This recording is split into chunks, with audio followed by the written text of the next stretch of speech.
This video is going to be special. We're going to talk about military industry, a very controversial topic where it's easy to make sensationalist content to try and create outrage and get a lot of clicks. Many might think that by talking about this, we're promoting the military or the other way round, but we're just doing what we always do at VisualPolitik. We're telling you the facts so you can create your own opinion. So, well, let's get on with it, shall we?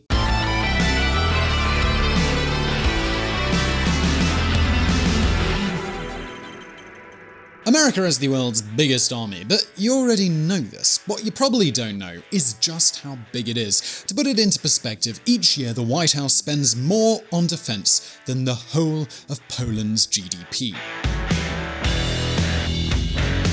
Maybe this doesn't surprise you. If you think about this, Poland is a European country with almost 40 million inhabitants. If we calculate the value of everything these 40 million people produced in 2019, we have around $560 billion. But this very same year, America spent $90 billion more on its army alone. Yes, we're talking about $649 billion every single year. Not blown away yet? Well, listen to this. China, with 4 times the population of the US, has the world's second largest army, but they spend less than a quarter of what America does. So you might wonder, well, where does all this money go? The truth is that defending your homeland is not a cheap business. For example, the tank you see on the screen now is an M1 Abrams, and each unit costs $6 million. But hold on a minute, because tanks are pretty much the cheapest toys in this industry. If you want to get a state-of-the-art combat jet like the F-35, it's going to cost you $100 million. But this isn't just about tanks and combat jets. Just think of a soldier, one of the soldiers that live on any American military base with his or her camouflage night vision goggles and a gun. How much money do you think they're wearing? $1,000? $2,000? Well, get ready for this. The equipment for a normal, average soldier in America is worth $10,000. And now you might wonder, what is this normal? Do other countries spend the same amount on their armies? Well, to make a comparison, a soldier in Morocco wears just $500 or $1,000.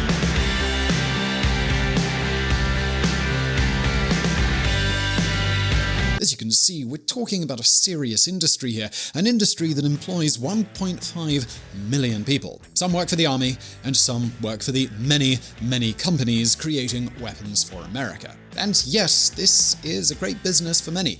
So the big question is, does America really need such an expensive army? At the end of the day, America is not at war with any big power, so shouldn't they be spending their money on something else, like healthcare? Or education, or maybe even just lowering taxes? Also, is the military business really profitable? Well, today we're going to answer all of these questions, but before we do, as always, let's take a look back at the history. The Mahan Doctrine. Many of you might think that Uncle Sam has always been crazy about the military, but the truth is, in the 1930s, the American army was no bigger than the Portuguese army. In fact, during the first half of the 19th century, private armies dominated the defense landscape in America. Businessmen would hire mercenaries to protect their properties from the natives. But the White House felt pretty confident that nobody would invade them. After all, they had natural protection, the Atlantic Ocean on one side and the Pacific on the other. They obviously thought, well, why would we need a ground army? And this is when the first man of our story enters the picture, Alfred Thayer Mahan. Americans must now begin to look outward. The growing production of the country demands it. Alfred Thayer Mahan, captain of the American Army during the Secession War. The so-called Mahan Doctrine said that the USA had to become a naval leader so that they could control the main choke points of international trade. This way, America could easily become a superpower. And from then on, well, the White House started spending big on its Navy, but only on the Navy. Yep, America was one of the first countries to have aircraft carriers and stuff like that, but their ground army was still really nothing impressive. After World War II, America developed a groundbreaking technology, the nuclear bomb, and they thought this was enough for other countries to respect them. Having nukes would obviously be a pretty big deterrent against invasion, right? Well, things changed dramatically in the 1950s. June 24th, 1950. State Department officials said Saturday night that the United States will hold Russia responsible for the communist North Korea attack against the independent South Korean Republic. Yes, the Korean War had started, and this was a turning point in American military history. All of a sudden, the White House learned that the Soviets were a rival as powerful, if not more so, than them. They also had their own nuclear technology and a well-trained army. The Americans had their asses kicked during the first Korean battles. This was a clear message for Washington. If they could beat us in Korea, why couldn't they beat us in California? Yes, dear viewers, this is the moment when the then President Dwight Eisenhower changed the military doctrine of his country forever. This was the moment of the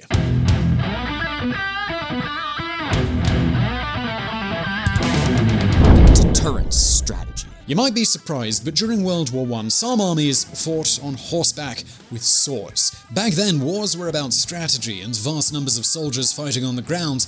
Technology only played a minor role. All of this changed during World War II.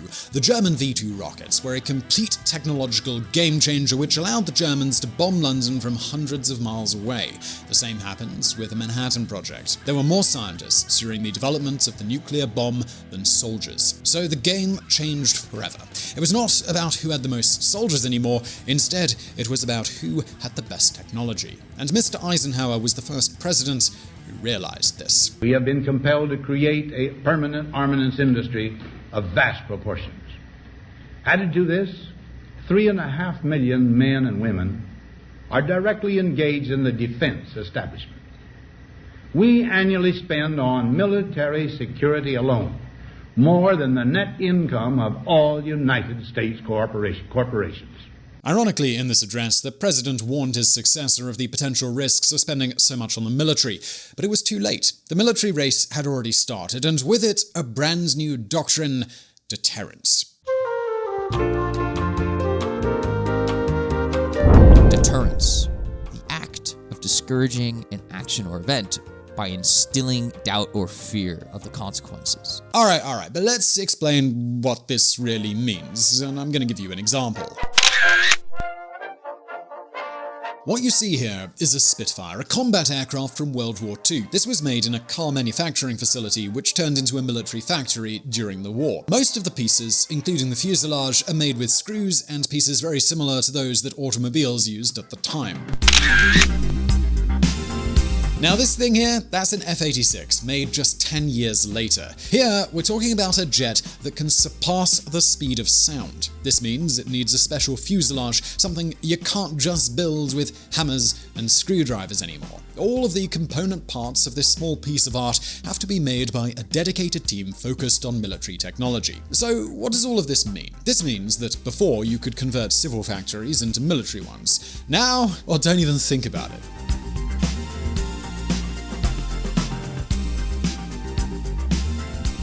In other words, if you want to deter your enemies, you have to be the technological leader. And if you want to be this leader, you have to invest in it, even in times of peace. So you remember that video we made about a year ago where we talked about Silicon Valley? In that video, we told you how Silicon Valley started as a military research complex. But hold on a minute, because the deterrence thing, it goes way beyond this. Check this out.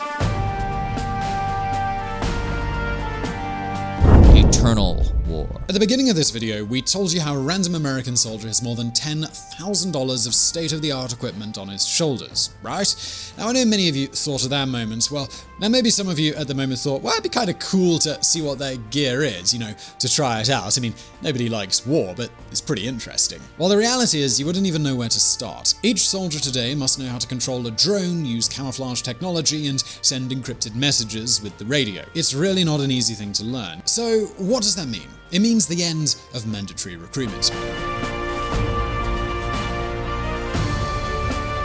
You see, during World War II, most American males were required to fight on the battlefront. A couple of months of training and, well, they're ready to go. Then, after the war, all those soldiers were sent back to their homes so they could start their civil lives. Leaving the ethical debate and the individual freedom aside, it is unthinkable to do this nowadays. America needs a professional army so their soldiers can get the training that they need, no matter if it's wartime or peacetime. And now you might be wondering, well, all of this training, all of this investment in human capital, does it really pay off? Well, good news, we're going to answer that question right now. world's largest army. August 2nd, 1990. America starts a war against Saddam Hussein's Iraq because they have invaded Kuwait, an important American ally. This is how the Gulf War started. As you know, the US, they won this war. But again, the big surprise is how they won the war. For every 300 Iraqi casualties, there was one American casualty. This is not just a victory, this is a military parade. A military parade that can be explained by one thing only: 10 years of technological advantage. So how does America make sure that they have technological superiority? Well, that's thanks to what we call the military-industrial complex. This is the partnership between the government and private companies. So let me give you an example, the F-35 project. In the year 1992, the White House launched a public tender to renovate their combat jets. Many companies sent in their bids and projects, and finally the winner was announced, Lockheed Martin. 28 years later, the F-35 is finally being mass manufactured. This means that today, America has the world's best combat jet. Russia or China just can't match this impressive technological feat. But as we said before, each one of these planes will set you back $100 million. So you might now be wondering, well, this must be bad news for the American Treasury, right? Well, it is, and it also isn't. As we said, 2018 saw the first fully functioning F-35 jets on the market. 1 year later, we've already got news like this. Norway joined the F-35 program. In November 2008, the Norwegian government selected the F-35 as the replacement for their F-16 fleet. Yes, the American military industry is also one of America's biggest exports. In other words, America spends $650 billion a year on defense. Most of this money goes to paying civil servants salaries for the maintenance of facilities and buying weaponry. But how much does America export in weapons? Some estimates say that in 2019 they would have made more than $400 billion. And what happens to the old material? What happens to the old American combat jets? Well, in some cases, they go to storage facilities, but in other cases, they do things like this. $4.8 billion sale and upgrade of Moroccan F-16 aircraft, approved by the US. And I know what you're thinking. Come on, Simon, you told us that America spends a lot of money trying to have the technological advantage, and now they sell their technology to other countries. Isn't this just a way to lose that advantage? And the answer there is, well, yes, but also no. You see, the weapons market is seldom a free market. Each time a company sells jets, tanks, or whatever to another country, they need Congress to approve the transaction. This means that America sells only to their allies, but this is also a great political weapon. Here is an example. America and Morocco have been big allies since the 18th century. Why? Well, that's a good story for another video, but for now, let's just say that America and Morocco are very good friends. In the 1970s, Morocco invaded Western Sahara, which was a Spanish colony. As you might imagine, Spain wanted to defend their colony with their tanks and, well, wait a minute, did I just say their tanks? Well, those tanks had the Made in America label, so, well, what do you think Washington said? Probably something like this. Look, Spain, I see you're going to use the tanks that I made and gave to you to fight my buddy Morocco. Don't do that. And that's not a suggestion. If you do that, who's going to repair your tanks? Because we're not going to. Who's going to provide ammunition for those tanks? Because we're not going to. Good luck, Spain. Don't use those tanks. And if you thought this political pressure was a thing of the past, well, you better think again. Look at what's going on in Norway. Spy F-35s send sensitive Norwegian military data back to Lockheed Martin in the United States. Oh yes, when we talk about weaponry, this issue of free market globalization and stuff like that looks pretty much like a bit of a joke. National interest is king, but the story doesn't stop here. As you can imagine, American Congress is under huge pressure to keep spending more and more money on the military. Think about it. We're talking about more than 1.5 million people making a living out of this. For example, when we talk about the F-35 project, it's not just a huge income for Lockheed Martin, it's also thousands of jobs in the Lockheed Martin facilities in Texas. This means it's a political weapon too. Imagine that you're a congressman from Texas and you're running for elections. The best thing you can do is say to your voters something like this. Guys, the new F-35 is going to be built in Texas in a brand new factory that will employ 1,000 highly skilled workers. and pay a good salary. You're welcome, by the way. In other words, the military complex lobby is a big thing in America. We're not just talking about geopolitics, but also about jobs and votes. This explains why the Eisenhower farewell address is as relevant today as it was back when it was first said. In the councils of government, we must guard against the acquisition of unwarranted influence, whether sought or unsought, by the military-industrial complex. The potential for the disastrous rise of misplaced power exists and will persist. So now, a question for you. Do you think America spends too much on its military? Or do you think it's important to lead the military technology race? Well, let us know what you think in the comments section below. And before finishing this video, I do want to thank Yago Rodriguez for helping us with the research here. He is a military expert who writes for ejercitos.org. If you're interested in the military and happen to read Spanish, well, check him out. Also, remember to check out reconsidermedia.com, the podcast which provided any vocals in this episode that were not mine. Don't forget that we publish brand new videos like this one every week, so subscribe to this channel and hit the bell button so you won't miss out on any posts. If you like this video, do give it a thumbs up, and as always, I'll see you next time. If you want to learn more about politics and world affairs and hear some more of my lovely voice, come check out the Reconsider podcast, where we don't do the thinking for you. Find Reconsider at www.reconsidermedia.com or on Apple or Google Play or your favorite podcatcher.